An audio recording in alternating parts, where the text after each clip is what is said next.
Ceci, c'est l'aéroport d'Auckland, en Nouvelle-Zélande, où les vols sont remplis de passagers qui partent non pas pour des vacances, mais pour commencer une nouvelle vie à l'étranger. Entre janvier et juin 2024, 80 000 citoyens néo-zélandais, soit 1,5% de la population, ont quitté le pays, un record absolu. Pour chaque néo-zélandais qui revient, 3 partent, beaucoup se dirigent vers l'Australie ou le Royaume-Uni. La plupart sont de jeunes travailleurs, fuyant une économie plombée par l'envolée des coûts du logement, la baisse des salaires et la montée du chômage. Ces départs y surviennent, alors que le chômage augmente légèrement de 1% et que la croissance économique stagne. Autrefois louée pour sa résilience, la Nouvelle-Zélande fait maintenant face à une crise démographique et à une stagnation économique. C'est un pays qui, de l'extérieur, est perçu par beaucoup comme un paradis relatif. Alors, quelles sont les forces qui poussent maintenant toute une génération à abandonner le pays qu'ils appelaient autrefois leur maison? Eh bien, les difficultés économiques de la Nouvelle-Zélande, commençant par sa dépendance excessive à 2 industries, le tourisme et l'agriculture. Le tourisme représentait 14% du produit intérieur brut total du pays avant la pandémie et employait 8,4% de la main-d'œuvre, ce qui en fait une partie importante de l'économie. En 1999, la Nouvelle-Zélande s'est essentiellement créée une image de marque et a lancé une campagne de marketing avec le slogan 100% pur, promouvant la beauté naturelle du pays et les activités de plein air, avec des cyclistes profitant de la vue sur les montagnes, du kayak, du paddle et, pour une raison quelconque, un piano sur une plage. Les films Le Seigneur des Anneaux ont également aidé. L'afflux annuel de touristes en Nouvelle-Zélande a augmenté de 40%, passant de 1,8 million en 2000 à 2,4 millions en 2006, en grande partie grâce au phénomène Le Seigneur des Anneaux.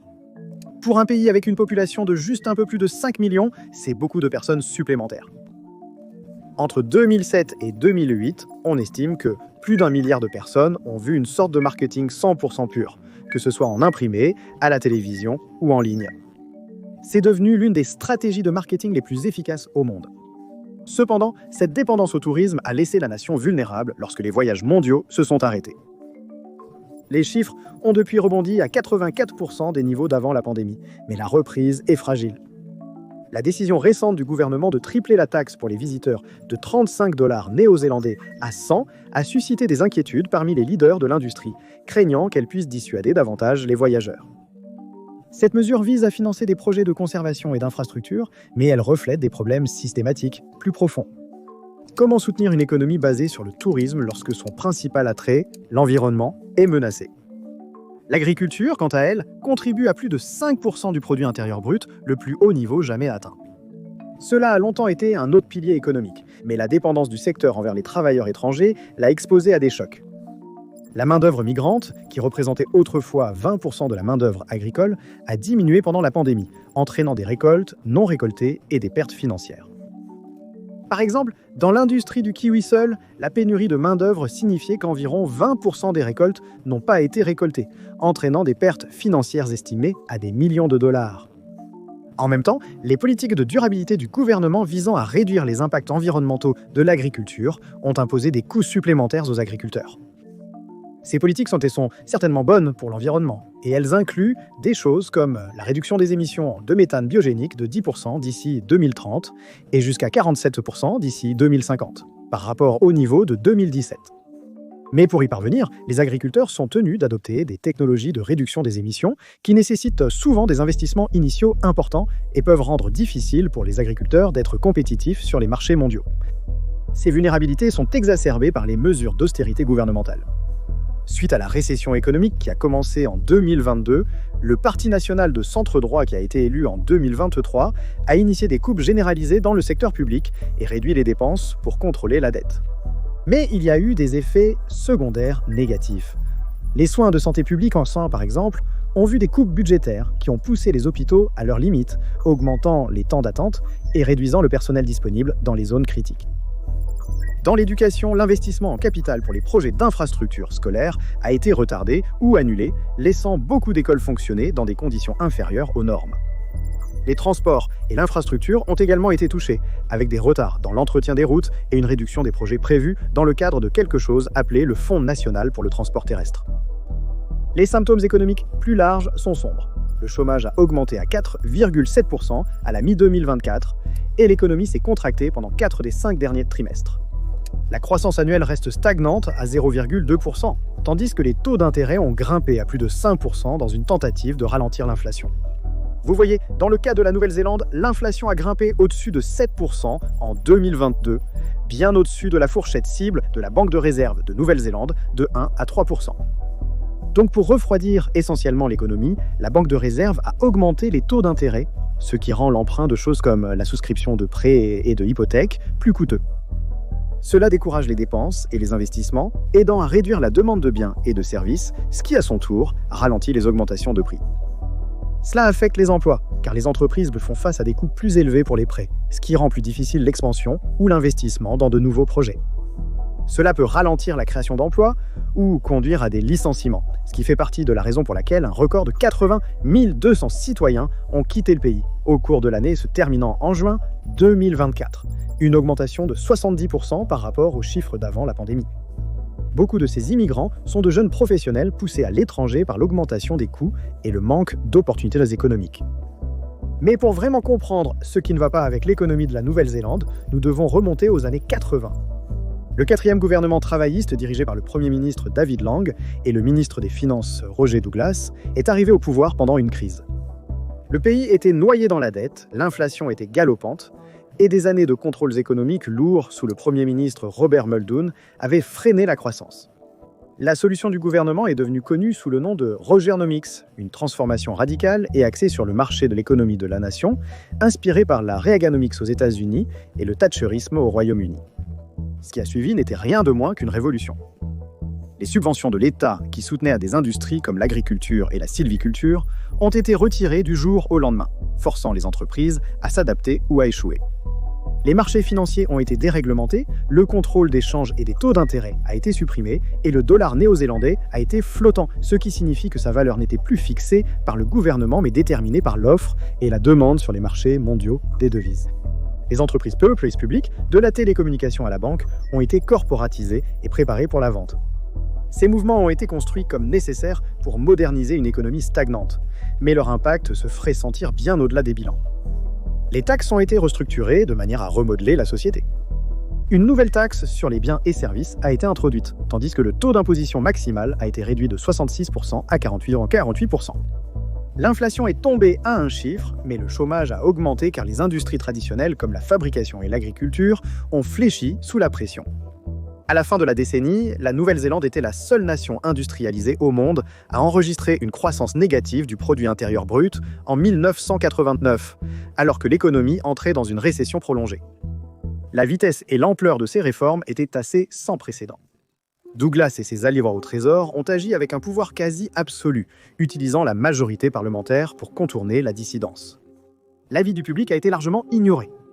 Les critiques ont plus tard décrit cela comme une dictature élue, où des changements radicaux ont été imposés sans un mandat démocratique clair. Les conséquences à long terme étaient tout aussi dramatiques. Le sous-investissement chronique dans les infrastructures et les services publics est devenu évident au fil des années. Alors que le gouvernement se vantait de créer un État plus mince et plus efficace, les coupures ont eu un coût. La productivité de la Nouvelle-Zélande, mesurée en produit intérieur brut par heure travaillée, a chuté de manière assez spectaculaire. Dans les années 70, les travailleurs néo-zélandais produisaient environ la même quantité par heure que les travailleurs des 38 pays, qui composent l'Organisation de coopération et de développement économique, ou Organisation de coopération et de développement économique. Aujourd'hui, ils produisent 20% de moins par heure par rapport aux pays de l'Organisation de coopération et de développement économique de rang moyen. Ce que Rogernomics a accompli n'était pas seulement une restructuration économique, mais un changement idéologique complet. Il a ancré la croyance que les marchés pouvaient résoudre presque tous les problèmes. Les gouvernements qui ont suivi, quel que soit leur alignement politique, ont accepté ce cadre. Même maintenant, les efforts pour inverser les effets de la privatisation ou reconstruire l'investissement public font face à une opposition enracinée dans cet héritage. L'économie de la Nouvelle-Zélande est devenue plus ouverte, mais les coûts étaient assez évidents. L'inégalité a augmenté, les services essentiels ont flanché. Les industries qui fournissaient autrefois des emplois stables ont disparu. Ce qui a commencé comme une promesse de prospérité s'est terminé comme une histoire de réforme rapide. Et bien que le pays avait encore un filet de sécurité sociale relativement solide comparé à beaucoup d'autres pays, il s'est définitivement affaibli. Cela a donné lieu à quelque chose appelé la loi sur les contrats de travail de 1991, qui a transformé le marché du travail. Cette législation a remplacé des décennies de négociations collectives menées par les syndicats par des contrats de travail individuels, modifiant fondamentalement la manière dont les travailleurs négociaient leurs salaires et leurs conditions. Les employeurs pouvaient désormais contourner les syndicats, traitant directement avec les employés. Bien que présentée comme un mouvement vers la flexibilité et l'efficacité, la ECA a marqué un changement dramatique dans la dynamique du pouvoir sur le lieu de travail. L'adhésion au syndicat s'est effondrée dans les années qui ont suivi son introduction. En 1991, 43% des travailleurs étaient syndiqués. En 1999, ce chiffre avait chuté à 21,7%. Ce n'était pas un déclin progressif. C'était un démantèlement délibéré du pouvoir collectif du travail. Les travailleurs étaient confrontés à des risques plus grands. Les grèves sont devenues rares, et les employeurs ont acquis un levier substantiel pour déterminer les salaires et les conditions. Les contrats basés sur la performance et les heures de variables sont devenus courants, offrant aux employeurs de la flexibilité, mais laissant les travailleurs exposés à l'instabilité. Les effets sur les salaires étaient assez frappants. Avant l'ECA, la part du travail dans le revenu de la Nouvelle-Zélande était relativement stable. Après son introduction, cette part a commencé une forte baisse. Les syndicats ont perdu du pouvoir et les travailleurs ont dû négocier des contrats individuellement, ce qui a rendu plus difficile l'obtention d'augmentations de salaire.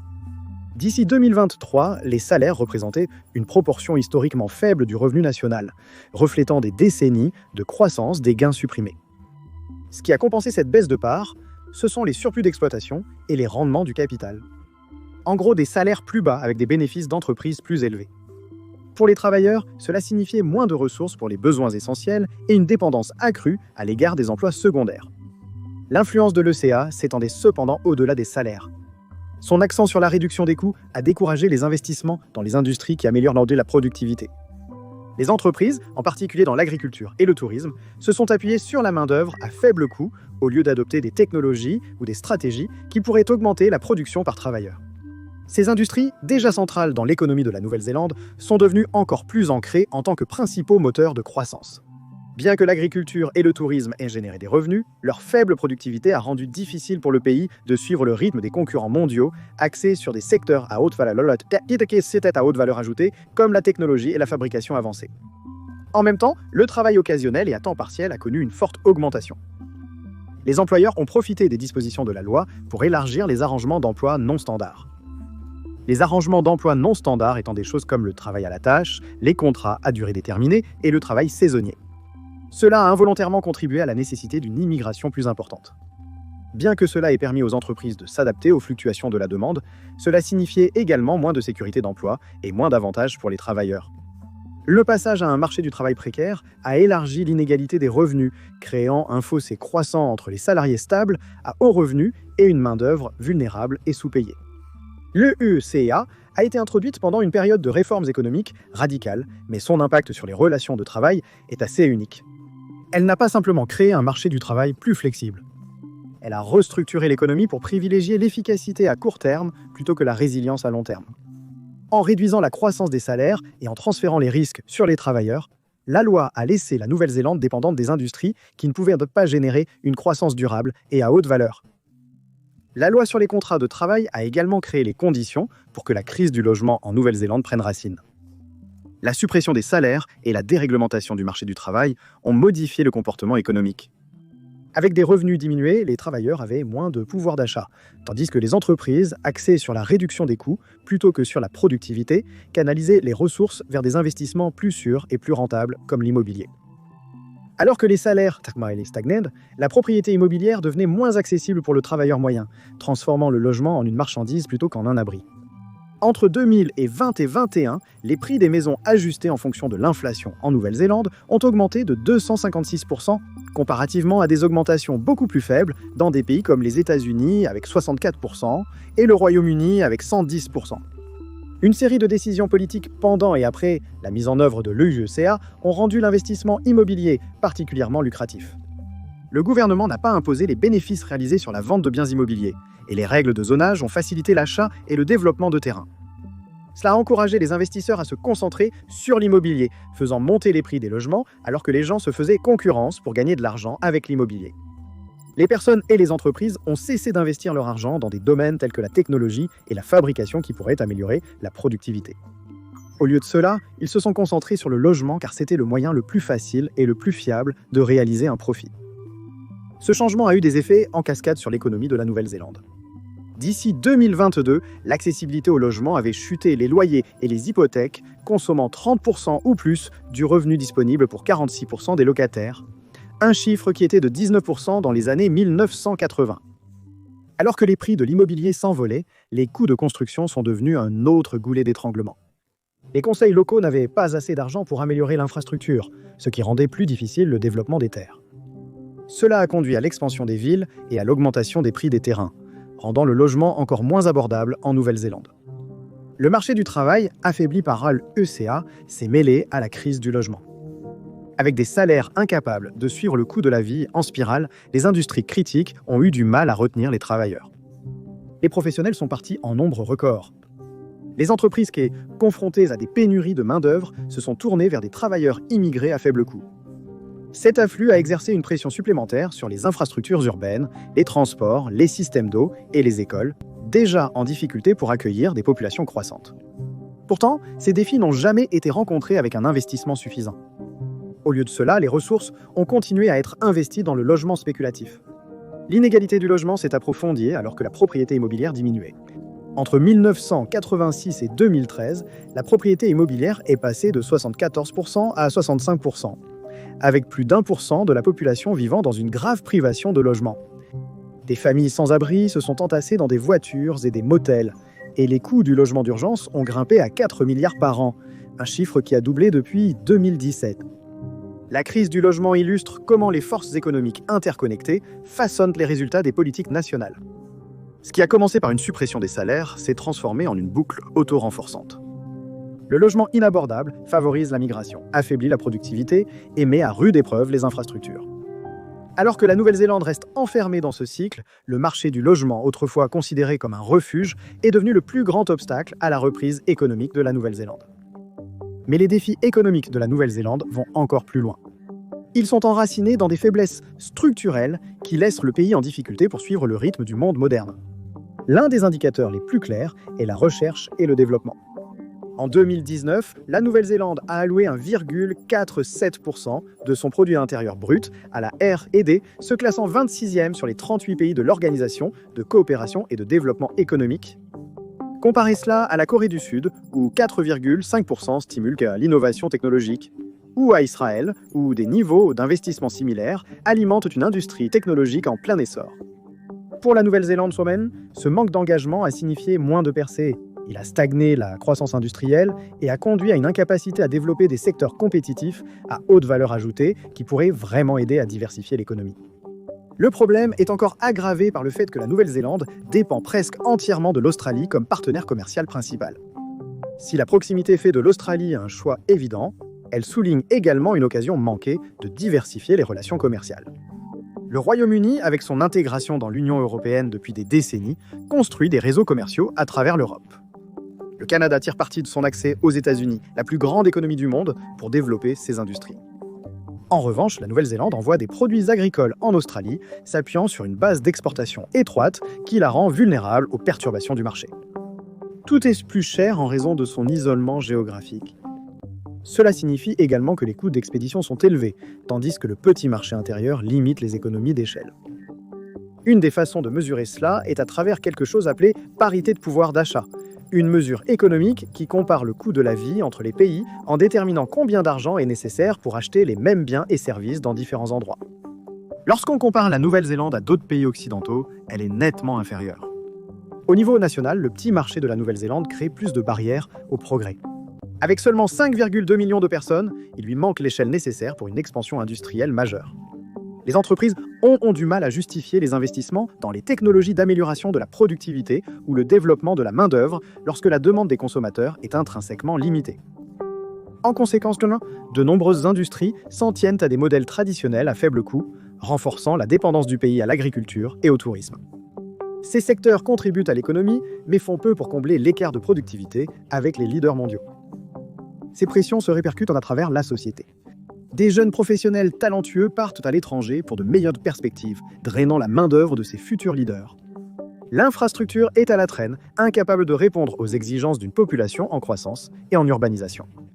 Les services publics, dépendants d'une économie florissante, font face à des pénuries de financement, laissant les systèmes de santé et d'éducation surchargés. Le résultat est un cycle qui se nourrit de lui-même. La faible productivité limite la croissance, ce qui réduit les investissements, laissant le pays incapable de se libérer de ses contraintes. Alors que peut-on faire ? Eh bien, l'économie de la Nouvelle-Zélande ne peut pas se reposer sur le passé. Le tourisme et l'agriculture, bien qu'essentiels, ont leurs limites. La diversification est une nécessité. Le gouvernement a commencé à augmenter le financement pour la recherche et le développement, offrant des subventions aux startups technologiques et élargissant les partenariats entre les universités et les entreprises. Comme je l'ai mentionné plus tôt, le pays dépense 1,47% du produit intérieur brut en R&D, bien derrière des leaders comme la Corée du Sud, qui alloue 4,5%. Pour combler cet écart, de nouvelles incitations fiscales et des financements pour la technologie verte pourraient rapprocher la Nouvelle-Zélande de la position de centre d'innovation plutôt que de simple producteur d'exportation brute. La crise du logement doit également être abordée. Des décennies de sous-investissement et d'achats spéculatifs de biens immobiliers ont rendu la propriété d'une maison inaccessible pour beaucoup. Des politiques comme le plan unitaire à Auckland ont commencé à permettre une plus grande densité de logements, tandis que le gouvernement a intensifié la construction de logements sociaux après des années de négligence. Les initiatives en matière de logement, y compris les réformes fiscales sur la spéculation immobilière, refroidissent lentement le marché, avec des prix dans certaines zones qui ont chuté jusqu'à 9%. Cependant, le rythme du changement doit s'accélérer. Les projets de logement public ont besoin d'un meilleur financement, et les lois d'urbanisme nécessitent une relaxation supplémentaire pour libérer l'offre nécessaire pour répondre à la demande croissante. En termes de main-d'œuvre, la Nouvelle-Zélande doit mettre un terme à la fuite des cerveaux de leur prochaine génération.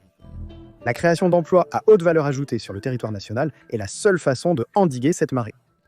L'investissement dans l'économie verte offre une solution possible. Des projets comme l'adoption par Air New Zealand de carburants d'aviation durable et le déploiement de l'infrastructure de véhicules électriques montrent le potentiel du pays à prendre la tête dans les technologies à faible émission de carbone. En développant l'écotourisme, en électrifiant les transports et en soutenant l'agriculture durable, la Nouvelle-Zélande peut créer des emplois qui s'alignent avec sa marque pure à 100%, tout en attirant des talents mondiaux. L'économie verte semble prête à redéfinir l'avenir de la Nouvelle-Zélande. Le marché mondial des technologies vertes devrait atteindre 5,3 billions de dollars d'ici 2030, et la Nouvelle-Zélande est en position unique pour prendre les devants. Ces abondantes ressources en énergie renouvelable pourraient alimenter des industries comme les centres de données verts, dans lesquels Amazon et Microsoft ont déjà commencé à investir. La production alimentaire durable, exploitant les atouts naturels du pays, pourrait dominer les marchés d'exportation si elle est associée à une R&D agressive en matière de réduction des émissions. Ces opportunités nécessitent une action audacieuse.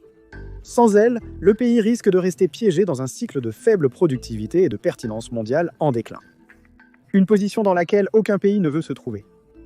Seul le temps dira si la Nouvelle-Zélande, comme de nombreux autres pays anglophones tels que le Canada, l'Australie et l'Irlande, résoudra cette crise économique qu'ils ont. Merci d'avoir regardé.